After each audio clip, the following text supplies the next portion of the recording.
வணக்கம். C programming பகுதி 3. இந்த பகுதியில் மல்டிப்ளிகேஷன் டேபிள் அதை நம்ம பிரிண்ட் பண்ண போகிறோம். முதல்ல நமக்கு தெரிஞ்ச பிரிண்ட் பயன்படுத்தி 1லேருந்து 5 வரைக்கும் ரெண்டாவது வாய்ப்பாடு, அதாவது 1 × 2 = 2, அது மாதிரி 5 × 2 = 10, அது மாதிரி 5 லைன் நம்ம பிரிண்ட் பண்ண போகிறோம். அந்த ப்ரோக்ராம் தான் நம்ம எழுத போகிறோம். அதுக்கு அடுத்ததாக அந்த ப்ரோக்ராமில் இம்ப்ரூவ்மெண்ட் பண்ணிட்டே இருப்போம். ஒவ்வொரு இம்ப்ரூவ்மெண்ட் பண்ணுறப்பையும் நம்ம ஒவ்வொரு கான்செப்டாக புதுசாக அறிமுகப்படுத்தி அதை நான் எக்ஸ்பிளைன் பண்ணிட்டே வரேன். முதல்ல நான் multitable.c அப்படின்னு ஒரு ஃபைல் கிரியேட் பண்ணிடுறேன். அதில் #include stdio.h அந்த ஹெட்டரை இன்க்ளூட் பண்ணிக்கிறேன். அப்புறம் மெயின் ஃபங்க்ஷனோட பாய்லர் பிளேட் கோடு அதை எழுதிக்கிறேன். இப்போ இந்த மெயின் ஃபங்க்ஷனுக்குள்ள தான் நம்மளோட மல்டிப்ளிகேஷன் டேபிளை பிரிண்ட் பண்ண போகிறோம். ஸோ printf ஃபங்க்ஷன் நம்ம போன பகுதியிலே பார்த்துருக்கோம்.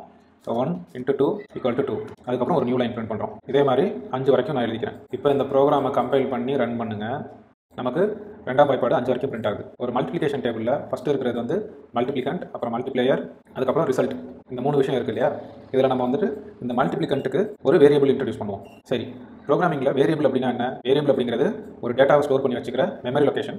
அதுக்கு நம்ம கொடுக்குற ஒரு பேர் தான் வேரியபிள். இப்போ மல்டிப்ளிகண்ட் அப்படின்ட்டு நான் ஒரு வேரியபிள் டிக்ளேர் பண்ணுறேன். அதுக்கு எடுத்த உடனே இனிஷியலைசேஷன் வேல்யூவா நான் 1 அப்படின்னு கொடுத்துக்கிறேன். அப்புறம் இதோட டேட்டா டைப் என்ன அப்படின்றத சொல்லணும். இன்ட். இந்த மாதிரி தான் ஒரு வேரியபிளை நம்ம டிக்ளேர் பண்ணி இனிஷியலைஸ் பண்ணணும். ஃபஸ்ட்டு டேட்டா டைப் கொடுக்கணும், அதுக்கப்புறம் அந்த வேரியபிளோட நேம், அதுக்கப்புறம் அதை ஏதோ ஒரு வேல்யூவோட இனிஷியலைஸ் பண்ணணும். நம்ம யூஸ் கேஸில் முதல் வேல்யூ 1 அப்படிங்கிறனால அதை வச்சு நான் இனிஷியலைஸ் பண்ணிக்கிறேன். இந்த டேட்டா டைப் அப்படிங்கிறது என்னென்னா, ஒவ்வொரு வேரியபிளையுமே அதில் எந்த டேட்டாவை ஸ்டோர் பண்ணுறோங்கிறத நம்ம சி ப்ரோக்ராமிங்கில் மென்ஷன் பண்ணணும். எடுத்துக்காட்டாக 0, 1, 2 இல்லை -1, -2 அந்த மாதிரி இருக்கிற முழு நம்பர், ஹோல் நம்பர்ஸ் இதெல்லாம் ஸ்டோர் பண்ணுறதுக்கான டேட்டா டைப் பேர் இன்டீஜர், இன்ட்னு சொல்லுவோம். ஒருவேளை நம்ம ஒரு கேரக்டர், ஒரே ஒரு கேரக்டர் லெட்டர் ABC இருக்கு இல்லையா, அந்த மாதிரி ஒரே ஒரு கேரக்டரை ஸ்டோர் பண்ணணும்னா அதுக்கான டேட்டா டைப் கேர்.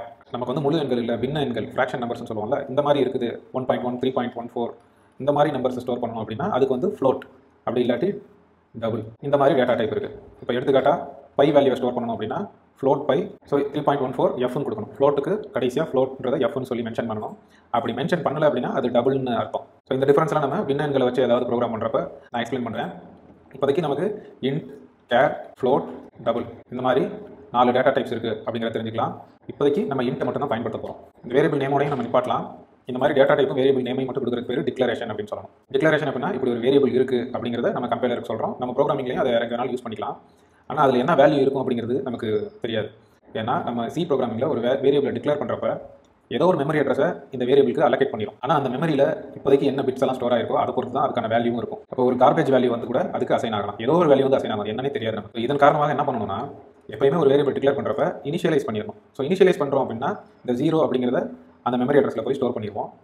அப்போ நமக்கு தெரியும் மல்டிப்ளிகண்ட் அப்படிங்கிறது ஸ்டார்டிங்கில் 0 இருக்கும் அப்படின்னு. அதுக்கப்புறம் நம்ம வேறு எந்த வேல்யூக்கு வேணாலும் அதை நம்ம ரீஅசைன் பண்ணிக்கலாம். மல்டிப்ளிகண்ட் = 1 அப்படின்னு அடுத்த லைனில் 2 அப்படின்னு நம்ம மாற்றிக்கலாம்.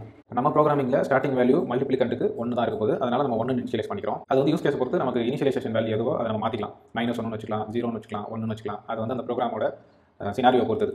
சரி, இப்போ மல்டிப்ளிகண்ட் 1 அப்படிங்கிறப்ப இந்த மல்டிப்ளிகண்ட்டை நம்ம இங்கே பயன்படுத்தணும் அப்படின்னா printfல இது வரைக்கும் நம்ம ஒரே ஒரு ஆர்குமெண்ட் அனுப்பிச்சு தான் நம்ம பார்த்துருக்கோம். ஆர்குமெண்ட் அப்படிங்கிறது ஒரு ஃபங்க்ஷன் நேம், அதுக்கப்புறம் ஒரு 2 பிராக்கெட் இருக்கு இல்லையா, ஓப்பன் பிரேசிஸ், க்ளோஸ் பிரேசிஸ். அதுக்குள்ளே நம்ம இந்த மாதிரி வரிசையாக ஆர்குமெண்ட் கமா போட்டு அனுப்பிச்சிட்டே இருக்கலாம். இது வரைக்கும் நம்ம பயன்படுத்தி இருக்கிறது ஒரே ஒரு ஆர்குமெண்ட் தான், ஒரே ஒரு ஸ்ட்ரிங் அனுப்பிச்சிருக்கோம். கமா போட்டு அதுக்கப்புறம் வேறு எதுவும் அனுப்புறது கிடையாது.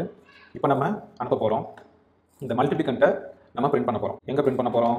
1 × 2ங்கிற இடத்துல இந்த 1 பதிலாக மல்டிப்ளிகண்ட் வரணும் இல்லையா? அப்போ நம்ம மல்டிப்ளிகண்ட் அப்படின்னு நம்ம கொடுக்கலாமா அப்படின்னா கொடுக்க முடியாது. அதுக்கு பதிலாக இந்த மல்டிப்ளிகண்ட் இருக்கிற இடத்துல என்ன டேட்டா டைப் வரப்போகுது? இன்டீஜர். இன்டீஜர் அப்படின்னா %d அப்படின்னு கொடுக்கணும். அதுக்கப்புறம் ரெண்டாவது ஆர்குமெண்ட்டாக இந்த மல்டிப்ளிகண்ட்டை கொடுக்கணும். ஸோ இது எப்படி ஒர்க் ஆகும் அப்படின்னா, சி ப்ரோக்ராமிங் கம்பைலர் இந்த %d அப்படின்னா ஒரு டெசிமலை பிரிண்ட் பண்ணணும் இந்த இடத்துல அப்படின்னு அர்த்தம். எந்த டெசிமலை பிரிண்ட் பண்ணணும்? மல்டிப்ளிகண்ட்டை பிரிண்ட் பண்ணணும். ஒருவேளை நான் 2d கொடுக்குறேன் அப்படின்னா இன்னொரு டெசிமலும் நம்ம பக்கத்தில் கொடுக்கணும். ஒருவேளை நான் 2 தடவை மல்டிப்ளிகண்ட் பாஸ் பண்ணுறேன் அப்படின்னா இங்கேயும் 1 வரும், இங்கேயும் 1 வரும். ஸோ இந்த மாதிரி நம்ம ரீப்ளேஸ் பண்ணுறதுக்கு முன்னாடி முதல்ல printfல இந்த இன்டீஜரை எப்படி பிரிண்ட் பண்ணுறதுன்னு பார்ப்போம். %d, அப்புறம் ஒரு நியூ லைன் கொடுத்துக்கிறேன், அதுக்கப்புறம் மல்டிப்ளிகண்ட் இதை பிரிண்ட் பண்ணுறேன். இப்போ நமக்கு முதல் லைன் 1 வரணும். அதுக்கப்புறம் எப்பயும் போல் நம்மளோட வாய்ப்பாடு பிரிண்ட் ஆகும். நான் கம்பைல் பண்ணி ரன் பண்ணுறேன். இப்போ பார்த்தீங்கன்னா 1 பிரிண்ட் ஆகிருக்கு. இப்போ இந்த மல்டிப்ளிகண்ட் தான் இந்த d. ஒருவேளை நான் இன்னொரு வேரியபிளும் டிக்ளேர் பண்ணுறேன்னு வச்சுக்கோங்க, இன்டீஜர் மல்டிப்ளையர் அப்படின்னு போட்டு 2ன்னு வச்சுக்கிறேன். அதுக்கு இனிஷியலைஸ் பண்ணிடுறேன் 2ன்னு. இப்போ இதை டிக்ளேரும் பண்ணியிருக்கோம், இனிஷியலைசேஷன் பண்ணியிருக்கோம். அதே மாதிரி தான் இங்கேயும் டிக்ளேர் பண்ணி இனிஷியலைஸ் பண்ணியிருக்கோம். இப்போ இன்னொரு லைன் நான் printf போட்டு இங்கே மல்டிப்ளையர் அப்படின்னு கொடுக்குறேன். இப்போ கம்பைல் பண்ணி ரன் பண்ணுறேன். 1 பிரிண்ட் ஆகிருக்கு, 2 பிரிண்ட் ஆகிருக்கு. இப்போ இந்த ரெண்டுமே நான் ஒரே லைனில் பிரிண்ட் பண்ணணும் அப்படின்னா இப்போ இந்த லைனே மாடிஃபை பண்ணுறேன். %decimal அப்படின்னு சேர்த்து கொடுக்குறோம். இதுக்கு என்ன அர்த்தம்னா ஒரு இன்டீஜர் இந்த இடத்துல வரணும்னு அர்த்தம். எந்த இன்டீஜர் வரணுங்கிறத நம்ம இதே ஆர்டரில் கொடுக்கணும். இப்போ ஒரு இன்டீஜர் கொடுக்குறோமா, அப்போ கமாக்கு அடுத்து இங்கே ஒரு இன்டீஜர் கொடுக்கணும். இங்கே ஒரு இன்டீஜர் கொடுக்குறோமா, அடுத்து இங்கே ஒரு இன்டீஜர் வேரியபிள் கொடுக்கணும். இப்போ இந்த 2 இன்டீஜரும் printf ஃபார்மேட் பண்ணி பிரிண்ட் பண்ணுவோம். கம்பைல் பண்ணி ரன் பண்ணுவோம். 1, 2 அப்படின்னு பிரிண்ட் ஆகுது. இப்போ இந்த மாதிரி %d கொடுக்குறோம் இல்லையா, இதுக்கு பேர் ஃபார்மேட் ஸ்பெசிஃபையர் அப்படின்னு சொல்லுவாங்க. அதாவது ஒரு printfல எந்த ஃபார்மேட்டில் அதை பிரிண்ட் பண்ணுறது, இன்டீஜராக பிரிண்ட் பண்ணணுமா, இல்லை ஒரு கேரக்டரை பிரிண்ட் பண்ணணுமா, ஃப்ளோட்டை பிரிண்ட் பண்ணணுமா அப்படின்றத நம்ம சொல்லணும். இப்போ இதே மாதிரி நான் கேரக்டர் ஒன்று டிஃபைன் பண்ணுறேன். கேர் சி ஏ அப்படின்னு. கேரக்டர் எப்படி டிஃபைன் பண்ணணும்? ஃபஸ்ட்டு கேர் டேட்டா டைப், அப்புறம் ஒரு வேரியபிள் நேம், அசைன்மெண்ட் ஆப்ரேட்டர், ஈக்குவல்ட்டுங்கிறது பேர் அசைன்மெண்ட் ஆப்ரேட்டர். அதுக்கப்புறம் ஒரு கேரக்டர் வந்து சிங்கிள் கோட்ஸ்குள்ளே, 2 சிங்கிள் கோட்ஸ்குள்ளே ஒரே ஒரு லெட்டர் கொடுக்கணும். அது எந்த லெட்டர் வேணாலும் கொடுக்கலாம்.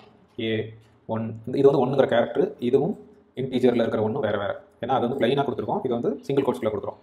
அதுக்கப்புறம் கேபிட்டல் லெட்டர் கொடுக்கலாம், இல்லை இந்த மாதிரி ஒரு ஸ்பெஷல் கேரக்டர் கொடுக்கலாம். இதை எப்படி பிரிண்ட் பண்ணணும் அப்படின்னா, பிரிண்ட்எஃப்ல நம்ம ஒரு கேரக்டர் பிரிண்ட் பண்ணுறோன்றத பிரிண்ட்எஃப் ஃபங்க்ஷனுக்கு சொல்லிடணும். அதுக்கப்புறம் ஒரு நியூ லைன் பிரிண்ட் பண்ணுறேன். கேரக்டரோட வேரியபிள் நேம் சி. இப்போ இதே கேரக்டர் இங்கே பிரிண்ட் பண்ணணும் அப்படின்னா %C ஃபஸ்ட்டு வந்து ஒரு இன்டீஜர் கொடுக்கணும், செகண்ட் ஒரு இன்டீஜர், தேர்ட் வந்து ஒரு கேரக்டர். அப்போ இந்த ஃபஸ்ட் ஆர்குமெண்ட்டுக்கு அப்புறம் 3 ஆர்குமெண்ட் ஆன் பண்ணணும் அர்த்தம். சி அப்படிங்கிற 3வது ஆர்குமெண்ட் கொடுக்குறேன். அப்போ இந்த மல்டிப்ளிகண்ட் இதுக்கு ரீப்ளேஸ் ஆயிரும், மல்டிப்ளையர் இந்த பெர்சன்டேஜ் ஃபார்மேட் ஸ்பெசிஃபைக்கு ரீப்ளேஸ் ஆயிரும், இந்த சி அப்படிங்கிற வேரியபிள் இந்த %C அப்படிங்கிற ஃபார்மேட் ஸ்பெசிஃபைக்கு ரீப்ளேஸ் ஆயிரும். இப்போ இதை நம்ம கம்பைல் பண்ணி ரன் பண்ணுவோம். பார்த்தீங்கன்னா 1 2 A வருது. So 1 2 A. அதுக்கப்புறம் இன்னொரு பிரிண்ட் கூட கொடுத்துருக்கோம், அது வந்து ஏன் பிரிண்ட் ஆகும். அதுக்கப்புறம் எப்பயும் போல நம்மளோட மல்டிப்ளிகேஷன் டேபிள் பிரிண்ட் அவுட் ஆகுது. சரி, இப்போ இந்த நாலேஜை வச்சு, இந்த வேரியபிள்ஸ் எல்லாம் வச்சு எப்படி நம்மளோட மல்டிப்ளிகேஷன் டேபிளை இம்ப்ரூவ் பண்ணலாம் அப்படின்னா, இப்போ இந்த இடம் இருக்கு இல்லைங்களா, இதை வந்து மல்டிப்ளிகண்ட்டை நம்ம ரீப்ளேஸ் பண்ண வைக்கலாம். எப்படி? இப்போ நான் இதெல்லாம் அழிச்சிடுறேன். இங்கே வந்து %D அப்படின்னு கொடுக்குறேன், கொடுத்துட்டு மல்டிப்ளிகண்ட் கொடுக்க போகிறேன். இப்போ இதே மாதிரி இங்கேயும் பண்ணலாம். %D அப்படின்னு போட்டு மல்டிப்ளிகண்ட். இப்போ நான் இந்த 2 இதுக்கு மட்டும் ரீப்ளேஸ் பண்ணியிருக்கேன், கம்பைல் பண்ணிட்டு ரன் பண்ணுறேன். நமக்கு என்ன வந்திருக்கு? மல்டிப்ளிகண்டோட வேல்யூ 1 அப்படிங்கிறது இங்கேயும் ரீப்ளேஸ் ஆயிருக்கு, இங்கேயும் ரீப்ளேஸ் ஆயிருக்கு. ஆனால் இந்த 2வது ரீப்ளேஸ் ஆனது தப்பு இல்லையா? 2 × 2 தான் 4. இப்போ நம்ம என்ன பண்ணணும்? மல்டிப்ளிகண்ட்டை ரீஅசைன் பண்ணிக்கலாம் 2 அப்படின்னு. இந்த லைன் வர வரைக்கும் மல்டிப்ளிகண்டோட வேல்யூ 1 இருக்கும். இங்கே நான் அதோட வேல்யூ மாற்றிட்டேன். இந்த மாதிரி அதோட வேல்யூ மாறதுனால தான் அது பேர் வேரியபிள். இப்போ இந்த வேரியபிளோட கரண்ட் வேல்யூ என்ன? 2 வரும். ஸோ இந்த லைனுக்கு அப்புறம் இதோட வேல்யூ வந்து 2. அடுத்து ரீஅசைன் பண்ணுற வரைக்கும் இப்போ கம்பைல் பண்ணி ரன் பண்ணுறோம். இப்போ நமக்கு டேபிள் கரெக்டாக பிரிண்ட் ஆகுது. இதவே நம்ம அடுத்தடுத்ததுக்கு மாற்றிக்கிட்டே இருக்கலாம். இந்த மாதிரி எல்லாத்துக்குமே ரீப்ளேஸ் பண்ணியாச்சு. இப்போ கம்பைல் பண்ணி ரன் பண்ணுறோம். இப்போ நமக்கு அவுட்புட் கரெக்டாக வருது. இப்போ இந்த ஸ்டேஜ் வரைக்கும் நம்ம என்னென்ன பண்ணியிருக்கோம்? மல்டிப்ளிகண்ட் அப்படின்னு ஒரு இன்டீஜர் டேட்டா டைப்பில் வேரியபிளை இன்ட்ரடியூஸ் பண்ணி டிக்ளேர் பண்ணி இனிஷியலைஸ் பண்ணியிருக்கோம். அதுக்கப்புறம் %D %decimal அப்படிங்கிற ஃபார்மேட் ஸ்பெசிஃபையர் பயன்படுத்தி பிரிண்ட்எஃப்ல ஒரு இன்டீஜரை பிரிண்ட் பண்ணியிருக்கோம். அதோட வேல்யூவை ரீஅசைன் பண்ணியிருக்கோம்.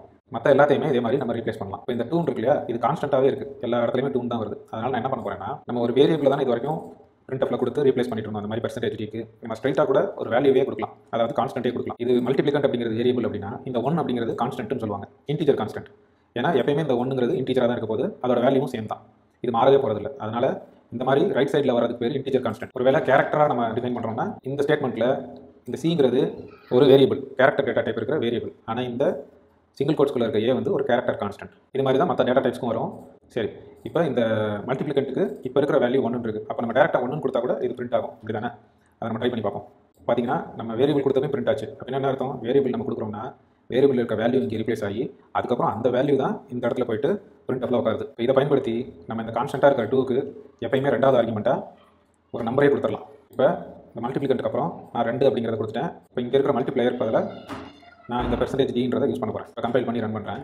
இப்போ நம்ம என்ன பார்த்துருக்கோம்னா, பிரிண்ட்எஃப்ல வந்து ஒரு வேரியபிளும் கொடுக்கலாம், அதே மாதிரி ஒரு கான்ஸ்டன்ட்டையும் நம்ம கொடுக்கலாம், ஒரு வேல்யூவும் கொடுக்கலாம் அப்படிங்கிறத நம்ம பார்த்துருக்கோம். இப்போ 3வதாக நம்ம என்ன பண்ண போகிறோம்? இந்த வேல்யூவெல்லாம் கம்ப்யூட் பண்ணுவோமா? எப்படி கம்ப்யூட் பண்ணலாம்? மல்டிப்ளிகண்ட்டையும் இங்கே இருக்கிற மல்டிப்ளையரையும் பெருக்கணும் அப்படின்னா நமக்கு இந்த 3வதாக வர வேல்யூ கிடச்சிடும், ரிசல்ட் கிடச்சிடும். அப்போ அது எப்படி பண்ணுறது? சி ப்ரோக்ராமிங்கில் நிறைய ஆப்ரேட்டர்ஸ் இருக்குது. அதாவது 2 நம்பர் கூட்டணும் அப்படின்னா 1 + 1 அப்படின்னு கூட்டலாம், மைனஸ்க்கு மைனஸ் அப்படின்னு கொடுக்கலாம். அதே மாதிரி பெருக்கலுக்கு வந்து 1 × 2, இன்ட்டுக்கு வந்து இந்த ஆஸ்ட்ரிக்ஸ் சிம்பிள்னு சொல்லுவாங்க. இந்த ஆஸ்ட்ரிக்ஸ் சிம்பிள் தான் நம்ம பயன்படுத்தணும். இது வந்து Shift 8 அப்படின்னா இருக்கும், அந்த பட்டனில் இருக்கும். சரிங்களா? இப்போ இந்த ஆஸ்ட்ரிக்ஸ் சிம்பிளை பயன்படுத்தி நம்ம மல்டிப்ளிகேஷன் ஆப்ரேஷன் பண்ண போகிறோம். அப்போ மல்டிப்ளிகண்ட் × 2 அப்படின்னு கொடுக்க போகிறோம். இதுதான் இந்த இடத்துல வரணும் இல்லையா? இதுவும் ஒரு இன்டீஜர் தான். 2 முழியன்களை பிறகுனா அது ஒரு முழியனாக தான் இருக்க போகுது. இப்போ இங்கே வந்து %D அப்படின்னு கொடுக்க போகிறோம். ஒரே ஒரு லைன் மாற்றிட்டு கம்பைல் பண்ணி ரன் பண்ணுறேன். இப்போ கரெக்டான அவுட்புட் வருது. நான் இதே மாதிரி மற்ற எல்லாத்தையுமே மாற்றிடுறேன். இப்போ கம்பைல் பண்ணி ரன் பண்ணுறோம். இப்போ ப்ராப்பராக எல்லாத்துக்கும் மல்டிப்ளிகேஷன் ஒர்க் ஆகுது. சரி, இப்போ நம்ம என்ன பண்ணியிருக்கோம்? பிரிண்ட்எஃப்ல ஒரு வேரியபிள் அனுப்பியிருக்கோம், கான்ஸ்டன்ட் அனுப்பிச்சிருக்கோம், அதுக்கப்புறம் ஒரு ஆப்ரேஷன் பண்ணி அதில் வர ரிசல்ட்டுமே அனுப்பிச்சிருக்கோம். அப்போ என்ன ஆகும்? இந்த பிரிண்ட்எஃப் எப்படி ஒர்க் ஆகும்னா, இந்த ஸ்ட்ரிங்கை ஃபார்மேட் பண்ணணும். இது என்ன ஸ்ட்ரிங்னு இந்த வேல்யூஸ்லாம் ரீப்ளேஸ் பண்ணால் தான் தெரியும் இல்லையா? ஃபஸ்ட்டு வந்து ஒரு வேரியபிள் பார்க்குது, இது என்ன வேரியபிள்? Integer variable. அதோட வேல்யூ கரெக்டாக என்ன இருக்கோ அதை இங்கே ரீப்ளேஸ் பண்ணிடும். இப்போ 1ன்னு வரும். அடுத்து டேரெக்டாகவே 2ங்கிற இன்டீஜர் கான்ஸ்டன்ட் தான் வந்திருக்கு, அதை இந்த %Dக்கு வந்துடும். இது அப்படியே பிரிண்ட் ஆயிரும். இந்த எக்ஸுங்கிறது அப்படியே பிரிண்ட் ஆயிரும். ஏன்னா அது வந்து ஸ்ட்ரிங்காக தான் இருக்குது ஏற்கனவே. அது வந்து %D அந்த மாதிரி இருந்தால் தான் ரீப்ளேஸ் பண்ணணும், இல்லாட்டி இருக்கிறது அப்படியே பிரிண்ட் ஆகும். 3வது ஆர்குமெண்ட்டாக என்ன பண்ணியிருக்கோம்? மல்டிப்ளிகண்ட் *2 கொடுக்குறோம். அப்போ மல்டிப்ளிகண்ட் கரண்ட் வேல்யூ என்ன? 1 × 2 2. அதை கால்குலேட் பண்ணி அந்த வேல்யூவை இந்த %Dயில் ரீப்ளேஸ் பண்ணணும். இப்போ நம்ம எக்ஸ்பிளைன் பண்ண மாதிரியே எல்லா ஸ்டேட்மெண்ட்லையுமே நடந்துகிட்டே இருக்கும். அது பிரிண்ட் ஆகிட்டே வரும். ரீப்ளேஸ் பண்ணும், பிரிண்ட் பண்ணும், ரீப்ளேஸ் பண்ணும், பிரிண்ட் பண்ணும். இப்போ நம்ம செஞ்சு பார்த்ததெல்லாம் நீங்களும் செஞ்சு பாருங்கள். ஏன்னா ப்ரோக்ராமிங் கற்றுக்கிறதுன்றது நம்ம அதை செஞ்சு பார்க்குறப்ப தான் கற்றுக்க முடியும். சும்மா வீடியோஸ் பார்த்தோ இல்லை படித்தோ கற்றுக்கவே முடியாது. அதனால் கண்டிப்பாக நீங்கள் செஞ்சு பாருங்கள். ஏதாவது டவுட்னா கமெண்ட்டில் கேளுங்க. நன்றி.